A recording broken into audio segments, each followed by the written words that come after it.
अगर समय खराब चल रहा है तो घबराना मत, क्योंकि सुख और दुख जिंदगी के दो पहलू होते हैं जो जीवन में आते जाते रहते हैं।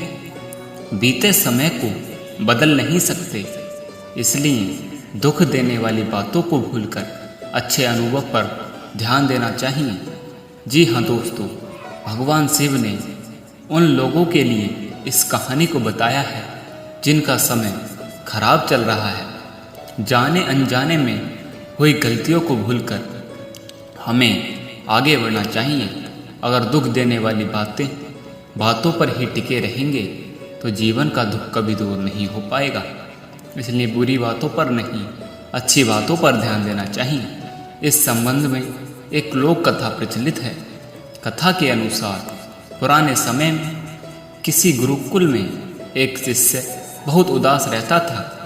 उसे गुरु रोज देखते थे, लेकिन सोचते कि कुछ दिनों में इसका मन ठीक हो जाएगा। काफ़ी दिन बीत जाने के बाद शिष्य आश्रम में दुखी ही रहता था। एक दिन गुरु ने उससे कहा कि आज शाम को तुम मेरे पास आना, मुझे कुछ बात करनी है। शाम को पढ़ाई पूरी होने के बाद शिष्य गुरु के पास पहुंचा तो गुरु ने उससे कहा कि तुम इतना उदास क्यों रहते हो। शिष्य बोला, गुरुजी, बीते समय में मेरे परिवार में बहुत परेशानियां एक साथ आ गई थी। पुरानी बातों को याद करके मैं पूरा परिवार दुखी रहने लगा है।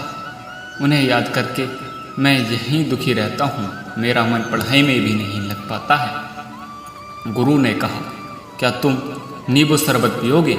उससे तुम्हें अच्छा महसूस होगा। शरबत के लिए शिष्य मान गया। गुरु ने नींबू शरबत बनाया और जानबूझकर उसमें नमक ज़्यादा डाल दिया। शिष्य ने जैसे ही थोड़ा सा शरबत पिया तो ज़्यादा नमक की वजह से उसका मुंह बिगड़ गया। उसने गुरुजी से कहा, गुरुजी, इसमें नमक बहुत ज़्यादा हो गया है। गुरुजी बोले, अच्छा, शायद गलती से नमक ज़्यादा डल गया है, मैं इसे फेंक देता हूँ, फिर दूसरा शरबत बना लेते हैं। शिष्य बोला, गुरुजी, इसे फेंकने की ज़रूरत नहीं है, इसमें थोड़ा शक्कर डाल देते हैं तो मिठास से शरबत का खारापन कम हो जाएगा और हम इसे पी सकेंगे। गुरुजी बोले, बिल्कुल सही बात है। ठीक इसी तरह जब हमारे जीवन में बुरा समय आता है तो हमें भी दुख देने वाली बातों को भूलकर जीवन के अच्छे अनुभवों पर ध्यान लगाना चाहिए। ऐसा करने से बुरे समय में हमारी सोच सकारात्मक रहती है। अगर हम बीते समय की दुख देने वाली बातों पर ही टिके रहेंगे तो जीवन का दुख कभी ख़त्म नहीं हो पाएगा। इसलिए सिर्फ अच्छी बातों पर ध्यान देना चाहिए। तो दोस्तों, अपने बुरे समय में कभी भी उदास ना हो और अच्छी बातों पर ध्यान दें।